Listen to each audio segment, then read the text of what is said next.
Hey y'all, it's the Aquarian Source here, and I'm gonna do a reading on basically Taylor Swift and her relationship with the other pop girlies.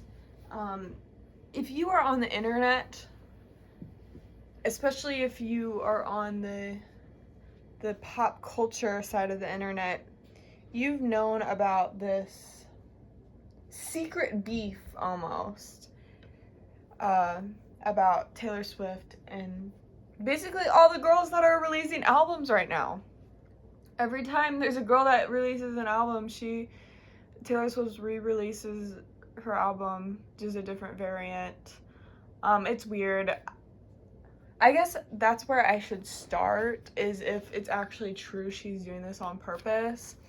I'm using the Tattoo Tarot. I don't have the box near me right now, so I don't remember who illustrated it or wrote it, but if you are curious, I'll put it in the description for sure. So yeah, I think that's where I should start, is to see if there's actually any truth to Taylor Swift basically blocking other artists on the top 10 lists and stuff, you know? Is there any truth to this? So we got the Four of Swords, Judgment,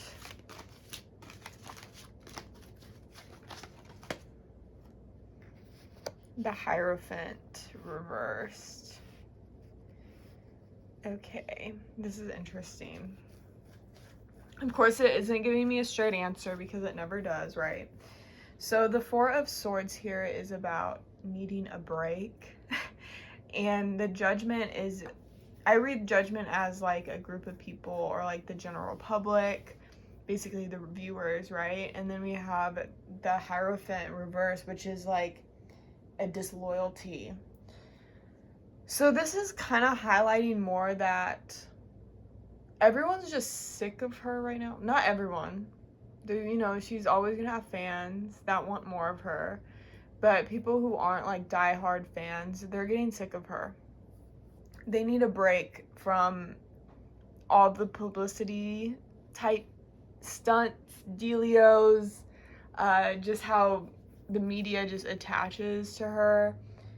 The fact that she is so seen in the public eye, everyone just is needing a break.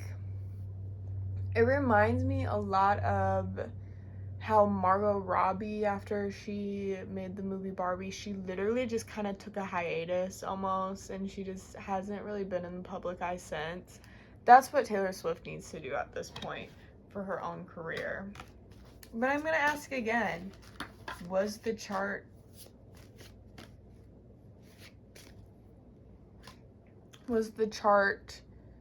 blocking an actual thing?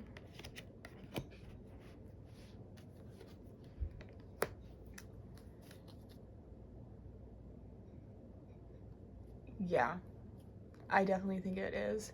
Because the Knight of Pentacles here is about making your money, bringing it in slow but surely. Justice is showing that it's justified. And then the Eight of Cups is just like not leaving something alone. I feel like, and don't drag me, y'all, I feel like this album did not make as much money as they thought it would whenever it released, and that's why they just keep re-releasing it, okay?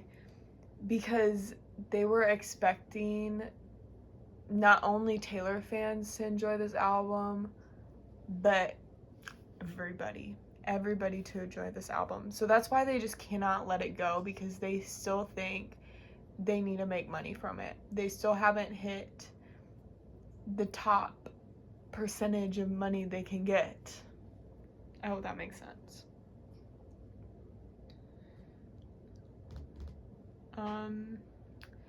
What is Taylor Swift's relationship, like how involved is Taylor Swift in this?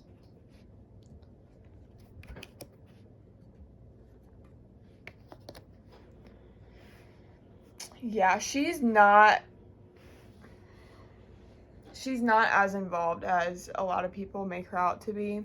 And I'm not a big Taylor Swift fan, to be honest, and I definitely have succumbed to the like that general public feeling of like I've just seen her face way too much the past year and I'm just sick of seeing her. No offense to Taylor, but it's just how I feel.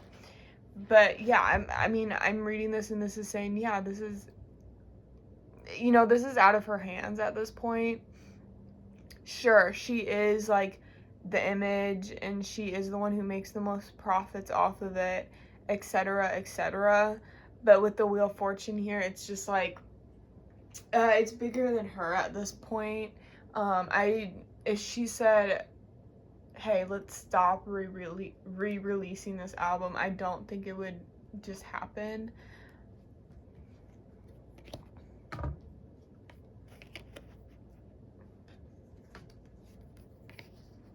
And also, I do think there is still a strong emotional attachment she has to this album. And I think it does hurt her that not as many people attach to it as she thought they would. I don't know if she thinks like just leaving, like keeping it going is gonna like change people's opinions, but it's kind of just like oh my god, what is it called? Whenever you've like put money in something so you can't like backtrack on what you did. I forgot what it's called. A sunk cost fallacy.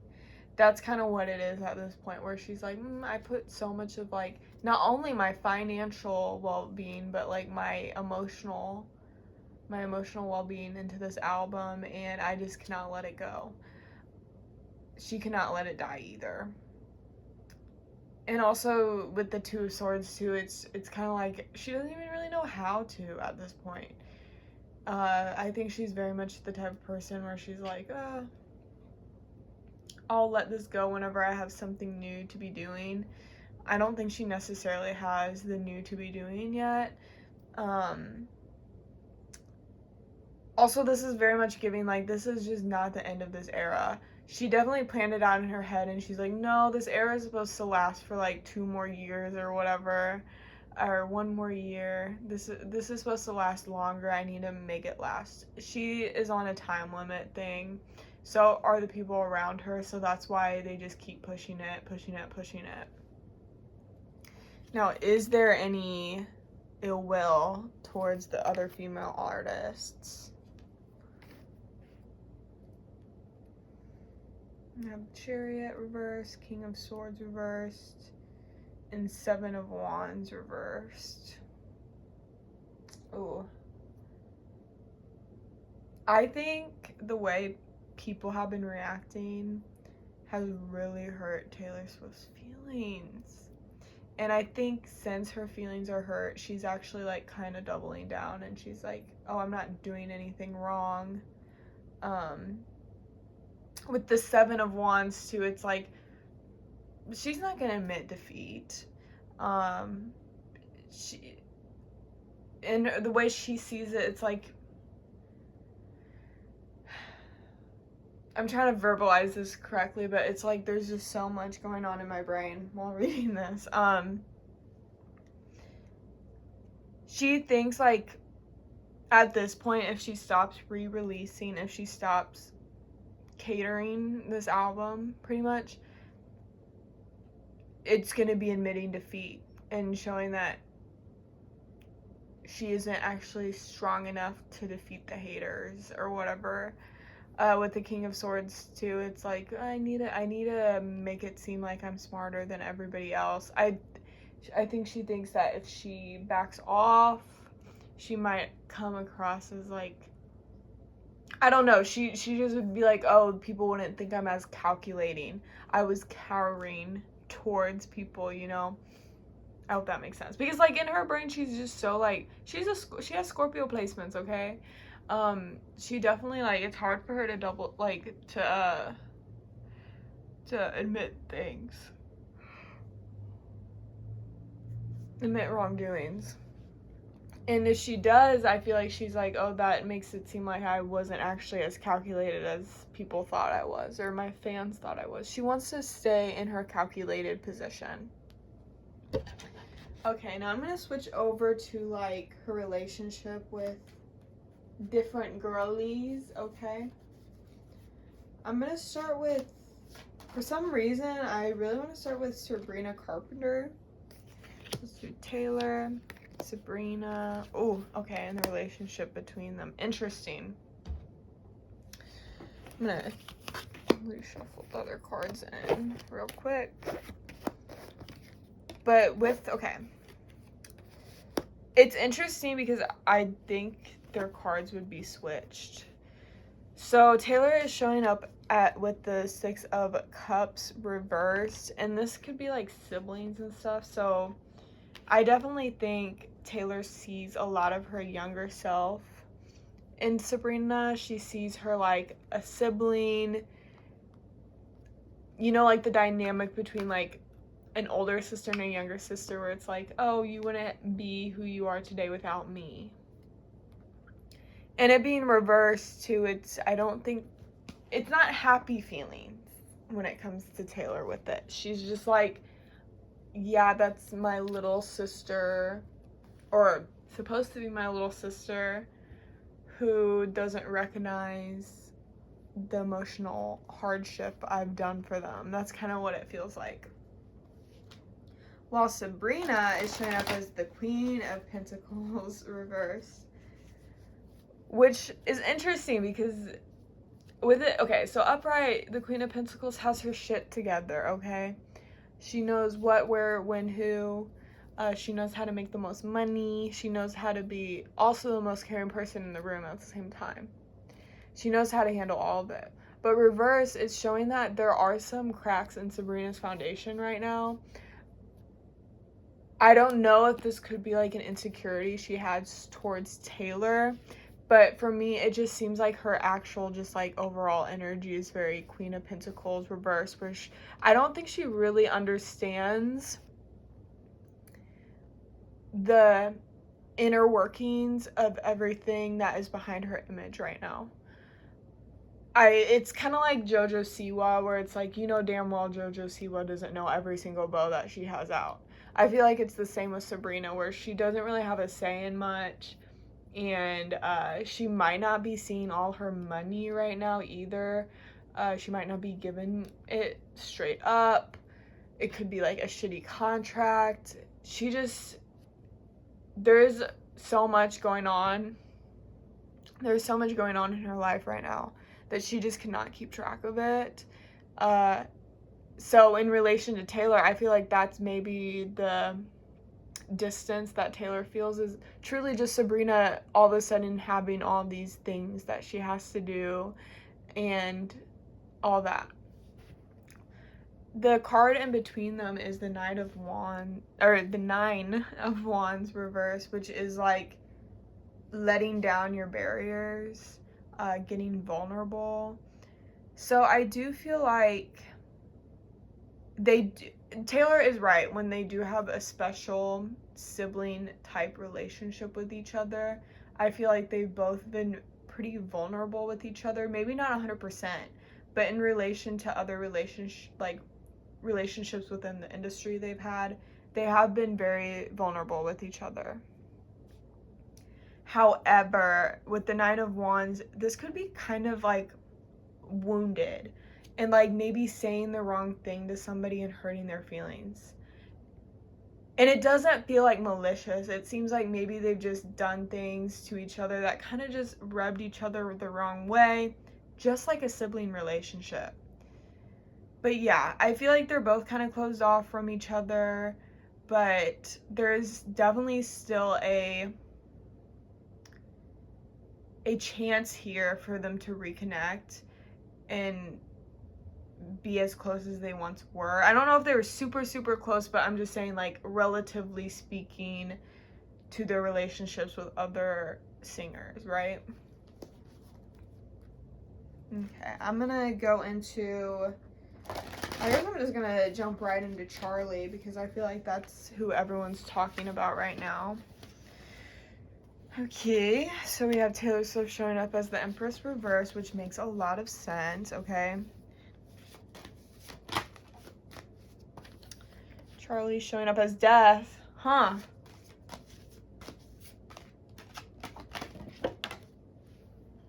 We have 2 cards coming out for the relationship between them. We got the 8 of Cups reversed, and then we have the Wheel of Fortune. Okay. This is going to get juicy, guys. Okay. Taylor Swift, when it comes to the relationship with Charlie, she's shown up as the Empress reversed.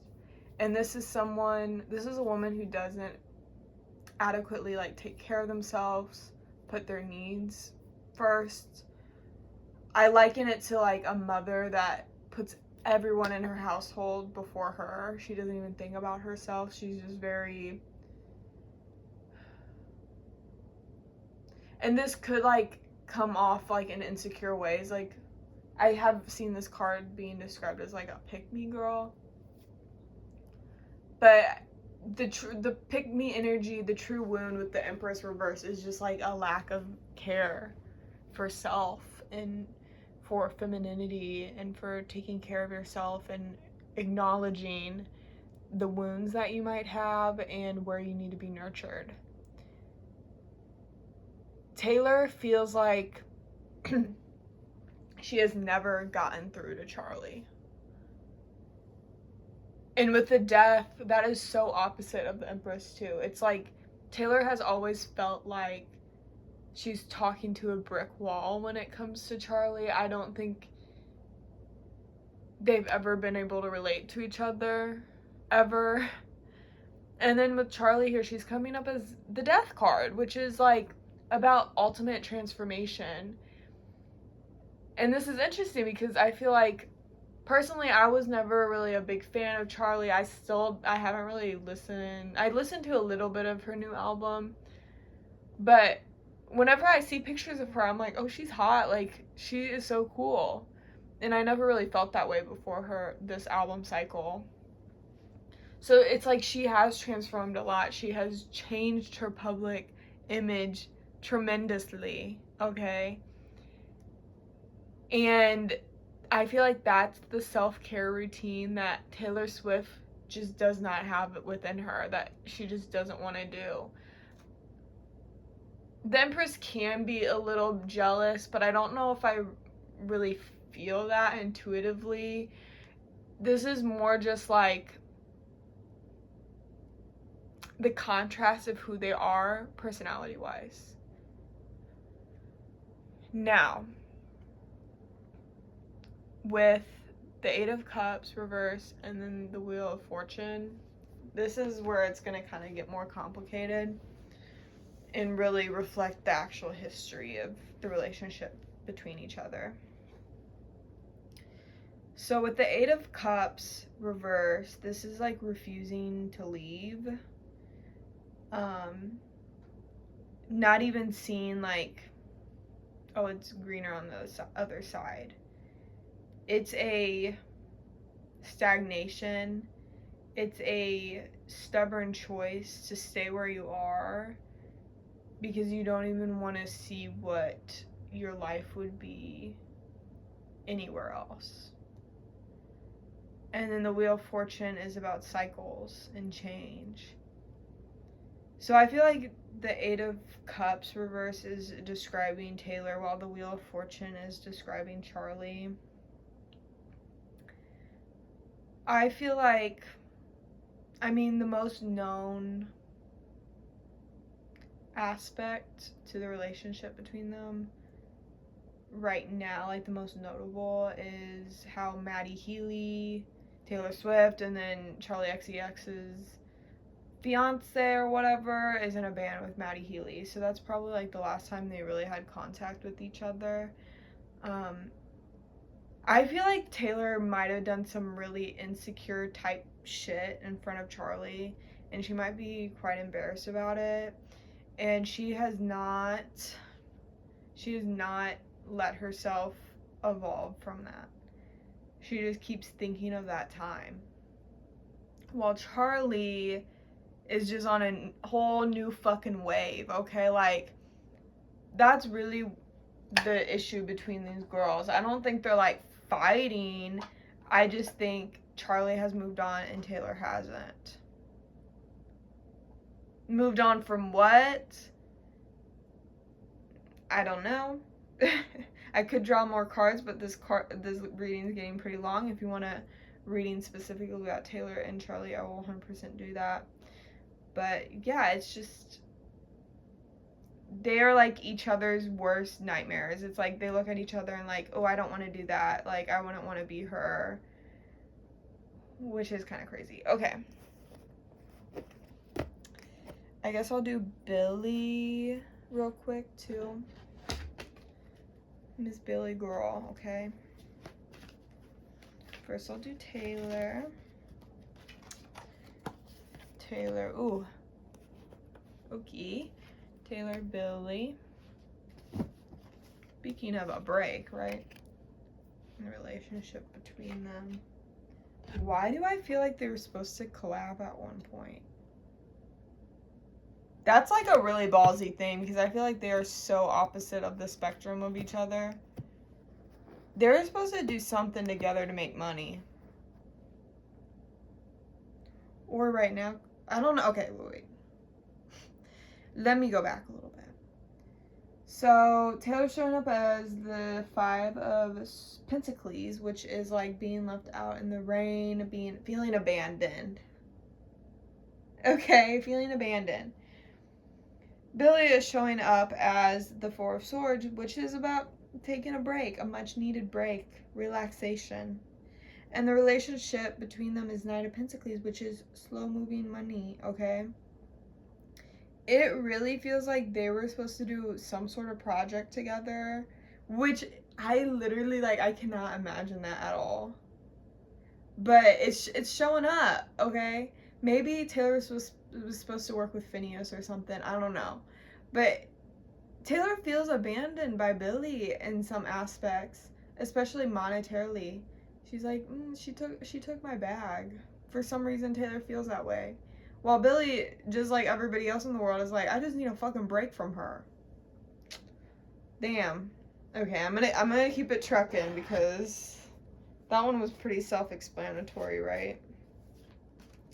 Let's do Charlie. No, let's do Taylor and Chapel because I feel like people say they have beef, but I don't really know. Ooh. Ooh, okay, this is kind of funny because I really don't think they have beef. I think this is just their opinions of each other. Okay, Taylor is showing up as the Four of Cups reverse, which is about like waking up from like a delusionment, okay? If you've been dissociated for a while, it's like waking up out of that, reflecting on maybe a long time where you've just been kind of out of it, right? And Chapel is showing up as the Star reverse, which is like infamy, but in this case it's like Chapel does not want to be famous. She doesn't actually, like, she wanted to be a successful singer, but now that she's here, she's like, I don't want to be famous. And the relationship between them is the Fool, which is naivety. So with Taylor, it's like, I think she sees Chapel and she's like, oh, like, I remember whenever I was like her, like whenever I just got famous. I remember whenever I was like her. I remember being at that point, you know, and I feel like whenever Taylor looks at Chapel, she just reconnects with the side of herself before she was famous, and she is like, whoa, I've been like in a daydream almost. While Chapel looks at Taylor and is like, you know what, I hope I never become that disillusioned. I hope fame doesn't make me that disillusioned. And then the Fool just reflects that. They both think they're like, each other are naive. Taylor looks at Chapel's like, oh, she's so naive. She just is getting a hang of this fame thing. And Chapel looks at Taylor and is like, oh, she's so naive. She bought into this fame thing. Okay, y'all, I'm gonna leave it there because this is getting pretty long, and I don't want this to be like the longest reading I've ever done, but it definitely is because I only have 2 videos up, and this is the longest one. Okay, so if you want like any more in-depth readings about the relationship of Taylor and any of the other of these girlies, let me know, okay? And give me some comments on what you think I was picking up. Sorry if I was repetitive. It's something I'm trying to work on. Yeah, I hope you guys have a wonderful day.